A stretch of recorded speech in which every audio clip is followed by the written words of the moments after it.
students preparing for any competitive exam like JEE or NEET, जो भी लोग किसी भी कंपटीशन तैयारी कर रहे हैं, चाहे वो JEE हो, NEET हो, CA हो, आजकल CUET भी आ गया है कि आप CUET में कितना नंबर आते हैं उससे आपको सेंट्रल यूनिवर्सिटी मिलेगी। मतलब it is totally based upon your competitive score. आपने CBSE में 95% या किसी और बोर्ड में 95% ले आया, लेकिन आपका JEE मेंस में सिलेक्शन नहीं हुआ, तो किसी प्राइवेट कॉलेज से इंजीनियरिंग का इतना कोई बेनिफिट आपको नहीं मिलता। और इसका मेजर इशू जो बच्चा JEE नहीं कर पा रहा लेकिन बोर्ड से बहुत अच्छा कर रहा है, वो है lack of time for self study. बच्चे के पास पढ़ने का वक्त ही नहीं है, तो वो कैसे अपने कंपटीशन पे फोकस करेगा? हमेशा वन फोकस वन गोल वाला बच्चा ही सक्सेसफुल होता है। अगर आप NIOS से अपना 12th का रजिस्ट्रेशन कराते हैं, तो इसमें आपको किसी भी स्कूल में जाने की जरूरत नहीं है। जो आपके सुबह के 6 घंटे हैं, 7 घंटे हैं, वो टोटली आपको अपने सेल्फ स्टडी के लिए बच जाते हैं।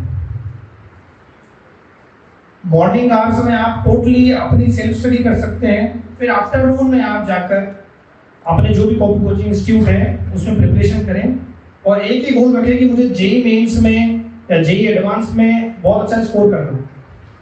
अब वो रिलैक्सेशन कैसे देना है? NIOS में एक स्कीम है स्टैगर्ड एग्जाम। ये बहुत ध्यान से समझे सब जने। स्टैगर्ड एग्जाम क्या होता है? स्टैगर्ड मतलब आप टुकड़ों में एग्जाम दे सकते हैं अपनी इच्छा के अनुसार। कैसे? मान लीजिए कोई एक्स स्टूडेंट है, उसने 10th पास किया है 2022 में,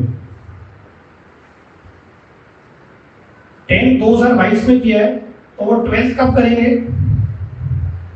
2024, क्योंकि 10 + 2, आपने 22 में 10th किया तो 24 में 12th करेंगे। लेकिन NIOS क्या कहता है कि आपने 10 2022 में कर लिया, आप एक काम करें 2023 में ही एक एग्जाम दे दें। इन अप्रैल 2023 समझ लेते हैं इस बच्चे के पास साइंस मैथ है और ये JEE की तैयारी कर रहा है। आप 2023 अप्रैल में ही एग्जाम दे दें आपके मेजर सब्जेक्ट्स का, physics, chemistry, mathematics and English. ये 4 आपके मेजर सब्जेक्ट्स हैं JEE में। आप कोशिश करें कि इन चारों में आप 2023 अप्रैल में ही परफॉर्म करें अच्छा, ठीक है? With in after 1 year. Suppose मैंने ये एग्जाम दे दिया and I scored 18 physics, 17 chemistry, 19 English and 19 mathematics, 15 English. मेरा ये स्कोर आया। अब मुझे लगता है कि सर मेरे केमिस्ट्री में नंबर कम है और इंग्लिश में नंबर कम है, बाकी फिजिक्स और मैथ में ठीक है, तो आपको ये फिजिक्स और मैथ का पेपर वापस देने की जरूरत नहीं। जिसमें आपके नंबर एक बार ठीक आ गए वो फिर आपको वापस अटेम्प्ट नहीं करना है, या अगर आप अटेम्प्ट करेंगे भी तो आपके नंबर ये तो रहेंगे, अगर इससे बेटर हो जाएगा तो वो काउंट होगा।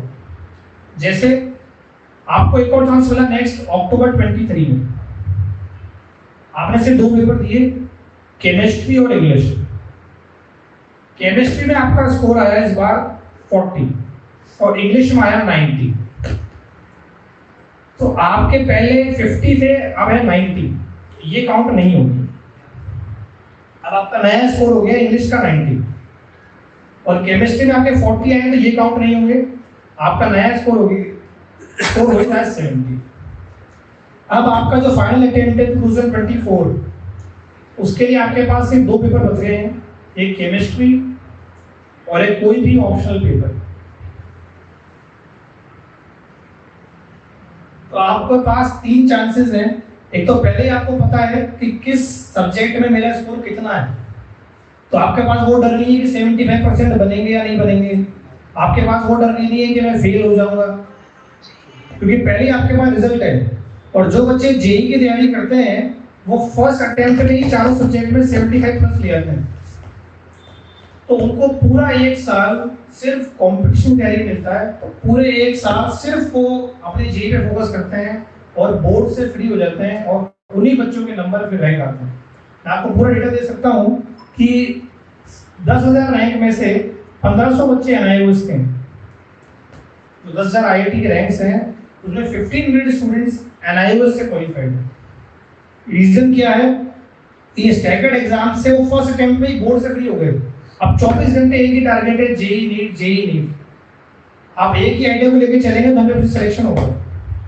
तो ये जब 3-3 बार एग्जाम हो रहे हैं, कुछ बच्चे ऐसे करते हैं फर्स्ट अटेम्प्ट में सिर्फ फिजिक्स देते हैं एक ही पेपर, फिर अगले अटेम्प्ट में सिर्फ केमिस्ट्री देते हैं, फिर उसके अगले अटेम्प्ट में सिर्फ मैथ्स देते हैं। तो मतलब एक ही सब्जेक्ट पढ़ो ढंग से 6 महीने सिर्फ फिजिक्स दिए, उसका स्कोर आ गया, मान लीजिए कम आ गया, वापस दे दो केमिस्ट्री के साथ फिजिक्स। मान लीजिए 2 में कम आ गया तो फाइनल अटेम्प्ट तो अब है आपका, तो पीसीएम तीनों दे दो वापस। तीनों अटेम्प्ट में मिलाकर जो बेस्ट ऑफ 3 होंगे वो काउंट होगा। आप चाहे टुकड़ों में देते हैं, चाहे 2-2 करके देते हैं, फिजिक्स मैथ पहले दे दिया, केमिस्ट्री बाद में दे दिया, कैसे भी आप इसको डिवाइड कर सकते हैं।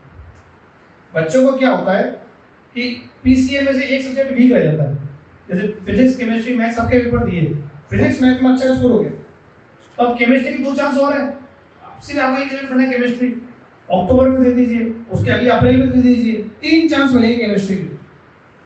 लेकिन सीबीएसई में क्या एक अटेम्प्ट मिलेगा आपको, अगर उसमें आपने स्कोर कर लिया तो ठीक है, वरना फिर नेक्स्ट ईयर आना। तो 2025 बहुत लेट हो जाएगा उसके लिए, 1 साल पीछे हो जाएगा। तो ये स्टैगर्ड एग्जाम्स में आप बिल्कुल टुकड़ों में एग्जाम देते हैं कि फिजिक्स का पहले दे दूं मैं, फिर केमिस्ट्री का दे दूं, जो स्ट्रेंथ है वो पहले आप क्लियर कर लो, फिर आराम से टाइम ले लेके केमिस्ट्री मैथ कर सकते हैं। ये ऑप्शन सिर्फ NIOS में मिलेगा। प्लस इसमें आप कहीं भी स्कूल नहीं जा रहे हैं, आपका जो सुबह का 6-7 घंटे सेल्फ स्टडी का टाइम है, सबसे मेजर इशू आप किसी बच्चे से पूछेंगे कि आपको प्रिपरेशन में क्या आ रहा है, बोले सर पढ़ने का टाइम ही नहीं है, सुबह 6 घंटे स्कूल जाते हैं, फिर 6 घंटे कोचिंग में जाते हैं, हम पढ़ेंगे कब? तो वो टाइम मैनेजमेंट अगर आपको चाहिए तो सिर्फ national institute of open schooling से ही मिल सकता है। वो एक्स्ट्रा टाइम जो प्रिपरेशन में चाहिए वो आपको एक ही बॉडी लैब के दे सकती है, वो NIOS।